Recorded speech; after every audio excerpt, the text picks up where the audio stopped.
कोशिश की, बहुत तायद करता हूँ जी, कि उस डेढ़ 2 घंटे की मुलाकात में जी। हाफ़िज़ सईद ने मेरे साथ एक बार भी बदतमीज़ी नहीं अच्छा। की। आप जो है मतलब जैसे आप 80 देशों की जैसा कि आपने यात्रा कर चुके हैं और कई बड़े राजनेताओं के साथ आपके बहुत अच्छे संबंध हैं, दूसरे देशों के राजनयिकों से हैं। तो इन सब भागा-दौड़ी की ज़िंदगी में स्ट्रेस से तो हर एक आदमी भर जाता है कई बार। तो कई बारी आपको गुस्सा आता है लाइक कि क्यों आखिर एकदम से मतलब हालात को देख के कई बारी आप गुस्सा मुझे हुँ, जब मैं नौजवान था, जी, तब बहुत आता था। जी, मैं पहलवानी भी करता था, जी, खेलता भी खूब था, दौड़ भी लगाता था, जी, बड़ा बलवान शरीर था। जी, और गुस्से में आके मैंने कई बार जी, मुझसे 1-1 फुट बड़े लड़कों को हुँ, पछाड़-पछाड़ के मारा है। जी, लेकिन वो बड़ी मुफ़्तार का काम था जी, और मुझे अब अफ़सोस होता है कि क्यों मुझे इतना गुस्सा आता था। जी, लेकिन अब जो-जो उम्र बढ़ती गई, जी, मुझे वो बहुत ही व्यर्थता का जी, तेवर लगा। जी, अब मैंने आपको कहा ना कि कोई मुझे गाली भी बकता है, जी। तो गुस्सा नहीं आता है।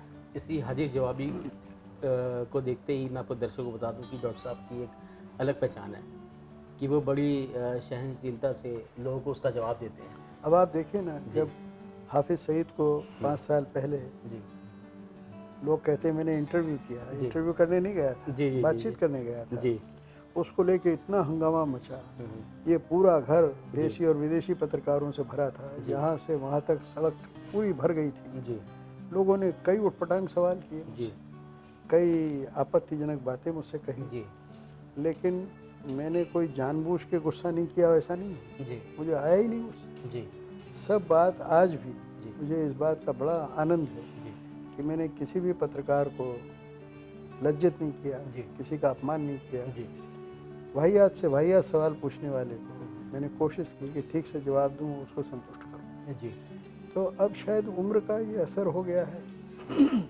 कि और सिर्फ़ क्रोध ही नहीं है, जी, बहुत चीज़ें हैं जी, जिन पे काबू होना चाहिए। जी, काम, क्रोध, मद, जी, लोभ, मोह। जी, लेकिन इन सब चीज़ों पे काबू हो जाए, तो आदमी भगवान बुद्ध न बन जाए। जी, बिल्कुल, लेकिन कोशिश रहती है कोशिश रहती है। कि इन सब चीज़ों पे काबू हो, सिर्फ़ क्रोध पे ही नहीं।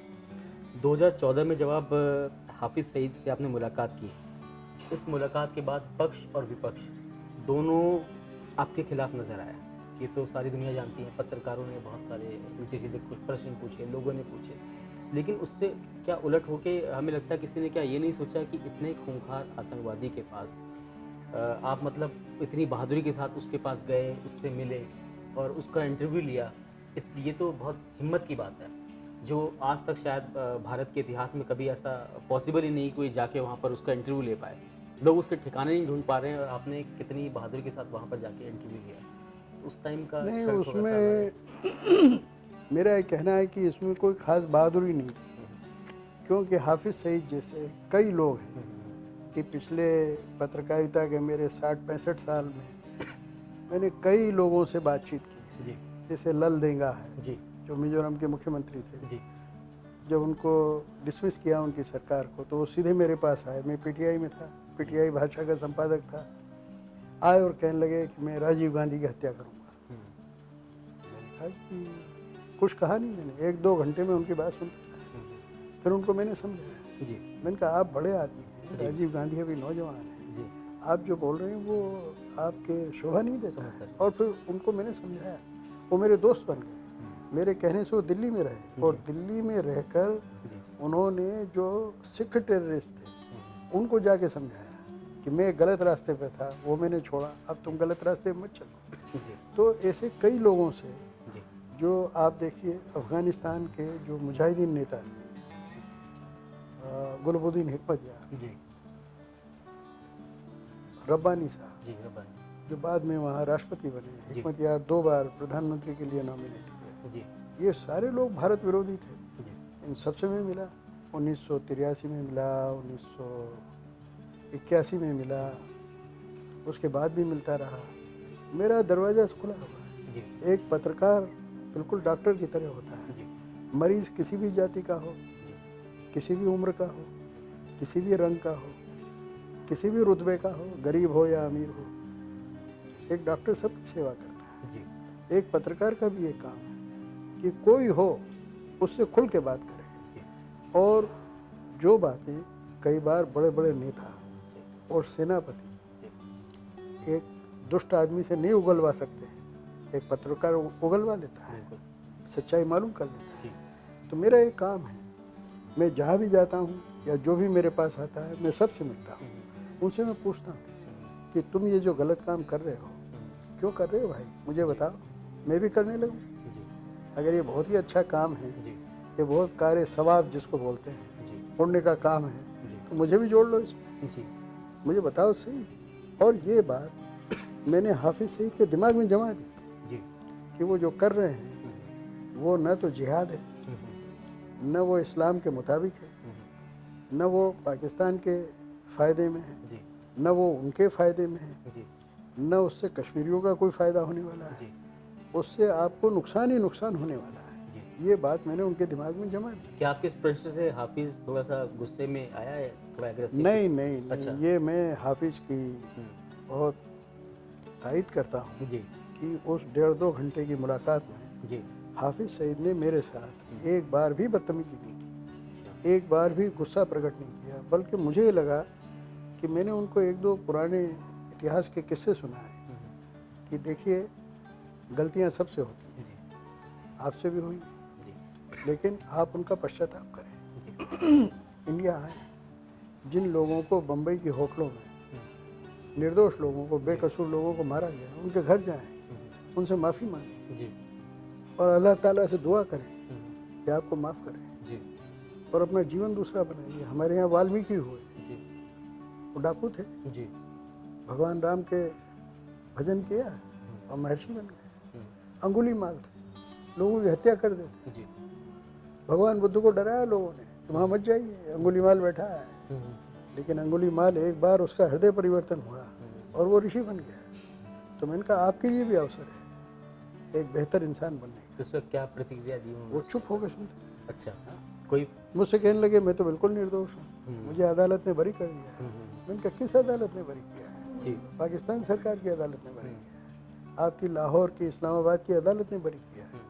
अल्लाह की अदालत में तो बरी नहीं हो सकते, जी, वहाँ तो हर कर्म का फल भोगना पड़ता है। जी, तो अल्लाह की अदालत में आप क्या बोलेंगे? मैंने उसको ये भी कहा कि आप पैदा कहाँ हुए थे, क्योंकि उनके उच्चारण से लग रहा था कि वो कुछ बिहारी किस्म की हिंदी बोल रहे थे। अच्छा, अच्छा, तो मैंने कहा आप बिहार में पैदा हुए? तो बोले हाँ हुआ हूँ।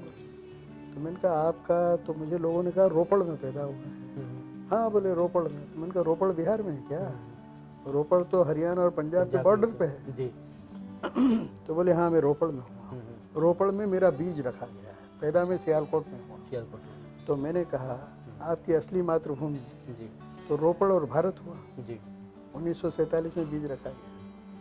तो मैंने कहा उसके प्रति आपका कोई फर्ज नहीं। हुँ, तो बहुत ही भावुक हो गए। हुँ, मैंने कहा उसके प्रति अपना फ़र्ज समझिए। और यही बात अभी कोई 6-8 महीना पहले जी, जब जनरल मुशर्रफ से दुबई में मेरी लंबी बातचीत हुई, जी, तो उनको मैंने यही कहा जी, कि आप जब फौजी जनरल थे, आपने फौजी का धर्म निभाया, वो सही है कि गलत है उस पर मैं अभी कुछ नहीं बोलता हूँ, लेकिन अब आप एक इंसान का धर्म निभाइए। आपका जन्म दिल्ली में हुआ है, आपकी असली मातृभूमि जी, कौन सी है? भारत है। जी, उसके प्रति भी कोई फ़र्ज है कि नहीं आपका? जी, एकदम भावुक हो गए हो। हुँ, मैंने कहा दोनों देशों के बीच में दोस्ती कराना अब आपकी ज़िंदगी का ये आखिरी दौर है, इसमें यही लक्ष्य होना चाहिए। तो उन्होंने बहुत ही ज़्यादा सहयोगपूर्ण बात मुझसे कही। हुँ, तो मेरा लक्ष्य जी, इन लोगों से बात करने का सिर्फ इनको इंटरव्यू करना नहीं है जी, कि इंटरव्यू किया, अखबार में छपा दिया या टीवी पे बता दिया, ये लक्ष्य नहीं है, इससे बहुत ऊंचा लक्ष्य जी, है। उनसे दिल की बात करना, हृदय परिवर्तन की कोशिश करना, गलत सही का और हमने कोई गलती की हो जी, तो उसको स्वीकार करना। स्वीकार करें, हमको कोई डर नहीं है, हम हमारी गलती है तो हम मानेंगे, बिल्कुल, और उनकी गलती है तो उनको आमने सामने बैठ के बताएंगे, जी, जो कि नेता लोग नहीं बता सकते। नेता लोग या तो खुशामद करेंगे या गालियाँ देंगे, गालियाँ देंगे दूर बैठ के देंगे, खुशामद करेंगे पास में बैठ के करेंगे। हमको दोनों नहीं करना है, हमको बीच का रास्ता अख्तियार करना है, और वही मैंने हाफिज़ सईद के साथ किया, वही हिकमत यार के साथ किया, वही लाल देगा के साथ किया, वही आज भी कोई मुझे मारने के लिए आए तो उसके साथ भी यही करूँगा, जी, बैठ के बात करूँगा। डॉक्टर साहब, जैसा कि आप 2014 में जब आप हाफिज़ से मिलने गए, तो दबी ज़ुबान में ये कहा जाने लग गया कि शायद मोदी जी की जब उस टाइम पर सरकार आई थी, तो कि मोदी जी शायद आपको कोई अच्छा बड़ा पद देने वाले थे, लेकिन आप हाफिज़ से मिल के आए, शायद इस वजह से उन्होंने पद कुछ ऐसा ऑफ़र नहीं किया या नहीं मिला आपको कुछ ऐसा? इसका तो मुझे पता क्या नहीं। कहना चाहेंगे आप कभी इस पर? मैंने ये नहीं कहा कि मुझे कोई पद चाहिए। जी, इतने नेताओं से पिछले 60 साल में मेरा संपर्क रहा, जी, कोई नेता ये नहीं कह सकता है कि जी। मैंने कभी इशारा भी किया हो जी, कि मुझे कोई पद मिल जाए। जी, उनसे सीधे भी कभी कहा हो या किसी से कहलवाया, ऐसा कभी नहीं हुआ। जी, मुझे कई पद, कई प्रधानमंत्रियों ने, जी, भारत में और विदेशी प्रधानमंत्रियों ने जी, अपने देश में मुझे ऑफ़र किया। जी, कई प्रधानमंत्रियों ने मुझे अपने शपथ विधि समारोह में भी बुलाया विदेश में, मैं नहीं गया, क्योंकि मेरा सबसे प्रमुख जी, ध्यान अपने देश के हितों पर है। जी, तो मुझे कोई पद मिले या नहीं मिले, जी, इससे कोई फ़र्क पड़ता नहीं है। जी, अपने आप से मैं इतना संतुष्ट हूँ जी, कि मुझे कोई भी पद जी, अपनी संतुष्टि से बड़ा नहीं लगता है। जी, मुझे किसी भी आदमी से मिलने पे ये नहीं लगता है कि कोई मैं बहुत गिरा हुआ आदमी हूँ और ये बहुत ऊंचे आदमी हैं। जी, मुझे सब अपने बराबर लगते हैं, अपने जैसे लगते हैं। इसलिए कोई पद ऐसा नहीं है जी, कि जो मुझे बड़ा बना दे जी, या मेरे अहंकार को बड़ा संतुष्ट करे। जी, मुझे लगता है सब पद ठीक है, जो मैं हूँ वो क्या किसी पद से कम। हर मनुष्य को स्वयं को जानना चाहिए और स्वयं में ही रहना चाहिए, स्वयं ही होना चाहिए। यही परम पद है, इससे बड़ा और कोई पद नहीं। जी। आप देख रहे हैं नेट्रिक न्यूज, साहस सच कहने का।